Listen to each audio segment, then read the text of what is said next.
नमस्कार दोस्तों, जय हिंद। किसी भी एग्जाम की अगर बात कर लें तो वहां एक प्रश्न पूछता है परमाणु संख्या और द्रव्यमान संख्या।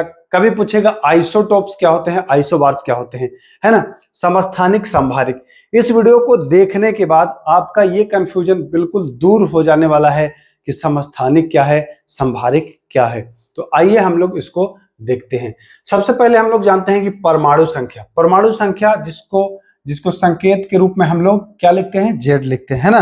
परमाणु संख्या को हम लोग क्या लिखते हैं, जेड लिखते हैं। यहां तो कोई दिक्कत नहीं है। अब इसको समझना है कि परमाणु संख्या होता क्या है। तो आ जाइए, जैसे कि माना कि यह एक परमाणु है, सर ठीक है, यह एक परमाणु है।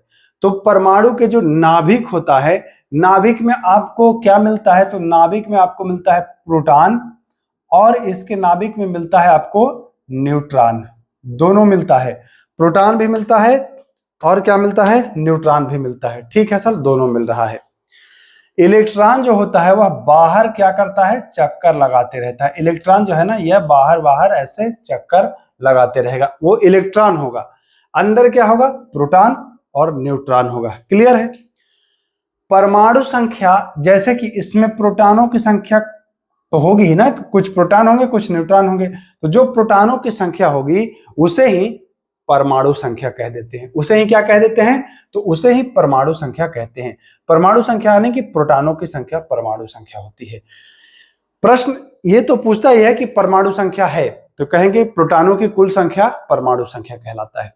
लेकिन आपसे जब प्रश्न पूछता है कि भैया आइसोटोप्स क्या होते हैं, यानी कि समस्थानिक क्या कहलाता है, तो समझिएगा यहीं पर आपको फंसाया जाता है। समस्थानिक क्या कहलाता है, एक ही तत्व के वह परमाणु, चाहे तो आप लिख सकते हैं एक ही तत्व के वह परमाणु जिसकी परमाणु संख्या समान हो, यानी कि P समान हो लेकिन द्रव्यमान संख्या भिन्न हो। अब आप कहेंगे कि सर द्रव्यमान संख्या नहीं बताए, नेक्स्ट स्टेप में हम लोग वही जानेंगे। फिलहाल यहां जानिए कि परमाणु संख्या अगर समान हो तो वह क्या कहलाएगा, वह कहलाएगा समस्थानिक। उदाहरण स्वरूप मैं आपको अगर दिखाना चाहूं तो क्लोरीन के आपको दो समस्थानिक दिखाई देंगे। एक देखिए 17 है, एक का परमाणु संख्या क्या है, 17 है, और दूसरा का भी 17 है, चूंकि दोनों क्लोरीन का ही समस्थानिक है। लेकिन अगर परमाणु भार की बात की जाए तो इसका भार है 35 और एक का भार है 37। क्लोरीन के दो समस्थानिक Cl 1735 और Cl 1737, दो हो गए। इसमें आप क्या देख रहे हैं कि जो परमाणु संख्या है, अच्छा यहां पर आपको एक चीज और क्लियर हो गया कि जब आपको संकेत लिखेंगे तो उसमें परमाणु संख्या नीचे लिखेंगे। परमाणु संख्या कहां लिखेंगे, नीचे, और परमाणु भार लिखेंगे ऊपर, है ना। यह ध्यान देना है कि परमाणु संख्या नीचे लिखा जाता है पैरों में परमाणु संख्या, और परमाणु भार लिखा जाएगा तो ऊपर सर पर। आप कोई भार उठाते हैं झोला बोरा तो आप अपने सर पर ही उठा के रख लेते हैं ना। तो भार जब लिखा जाएगा तो याद रखिएगा कि ऊपर वाला होगा संभारिक और नीचे वाला जो होगा, तो नीचे जानते हैं कि स्थान रहता है, स्थान, है ना, तो नीचे होगा समस्थानिक। क्लियर है। तो इसके दो समस्थानिक है क्लोरीन के, दोनों में परमाणु संख्या समान। एक उदाहरण हम और लेते हैं हाइड्रोजन के देखिए, हाइड्रोजन के तीन समस्थानिक H11, H12, है ना, और H13, ये तीनों हैं, ड्यूटेरियम, प्रोटियम और ट्रिटियम। ये तीनों जो है यह इसके समस्थानिक हैं हाइड्रोजन के। यहां पर भी आप देख रहे होंगे कि हाइड्रोजन की ये जो परमाणु संख्या समान, इसमें भी एक है, इसमें भी परमाणु संख्या एक है और इसमें भी परमाणु संख्या एक है, यानी कि परमाणु संख्या समान है और द्रव्यमान संख्या भिन्न है। याद रखिएगा, परमाणु संख्या समान हो, तीनों में एक एक, लेकिन द्रव्यमान संख्या भिन्न हो, ये क्या कहलाते हैं, समस्थानिक कहलाते हैं, यानी कि आइसोटोप्स कहलाते हैं। क्लियर है सर। अब चलते हैं हम लोग आगे, अगले पेज पर। परमाणु संख्या तो जान गए हम लोग, यानी कि एटॉमिक नंबर हम लोग जान गए। अब आते हैं मास नंबर, यानी कि द्रव्यमान संख्या। इसको हम लोग परमाणु भार भी कहते हैं, जिसे संभारिक कहते हैं और अंग्रेजी में आइसोबार कहते हैं। क्लियर है सर। आइए, भार मैं बताया था कि भार जो होता है वह आप सर के ऊपर रखते हैं ना, तो भार में देखिएगा यहां सर के ऊपर वाला मिलेगा। संभारिक क्या कहलाता है, जरा सा समझ लीजिए। जैसे कोई भी परमाणु है, ठीक है सर, परमाणु है, इसमें मैंने बताया था कि कुछ प्रोटॉन होंगे और कुछ भैया न्यूट्रॉन होंगे। इलेक्ट्रॉन जो होगा वह बाहर चक्कर लगाते रहेगा, ठीक है, चक्कर वो लगाएगा। परमाणु संख्या क्या था कि केवल प्रोटॉन की संख्या परमाणु संख्या, लेकिन परमाणु भार क्या होगा, तो भैया प्रोटॉन और न्यूट्रॉन दोनों को जब आप जोड़ देंगे तो ये क्या निकलेगा, परमाणु भार निकलेगा।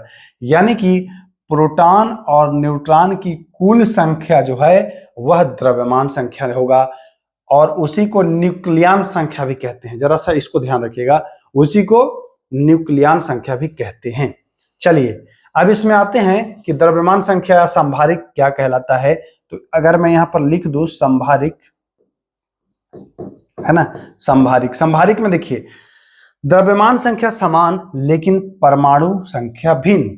अच्छा, मैं बताया था आपको कि जो भार होता है वो ऊपर होता है। तो देखिए आर्गन का जो परमाणु भार है वह 40 है, पोटेशियम का भी परमाणु भार है वह 40 है, और कैल्शियम का भी परमाणु भार है वह 40 है।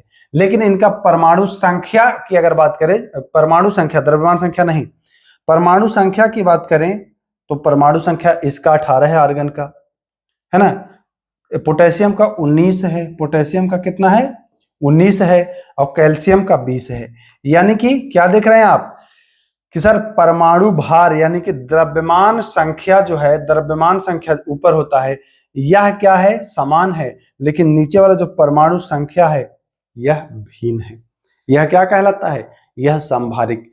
अब आपको लिखना भी आ गया होगा कि संभारिक होगा तो आप लिखेंगे कि ऊपर वाला सेम होगा, भारिक है, और समस्थानिक होगा तो नीचे वाला सेम है। समस्थानिक में क्या होता है कि प्रोटॉनों की संख्या समान, लेकिन द्रव्यमान ये जो द्रव्यमान है यह अलग होगा, यह कहलाएगा समस्थानिक। और संभारिक क्या कहलाएगा कि द्रव्यमान संख्या यानी कि ऊपर वाला बराबर हो, और जो नीचे वाला है द्रव्य मतलब समस्थानिक, जो पैर में बताए थे कि जो पैर में लिखा जाएगा यह भिन्न हो, है ना, यानी कि परमाणु संख्या भिन्न हो और द्रव्यमान संख्या समान हो, संभारिक कहलाता है।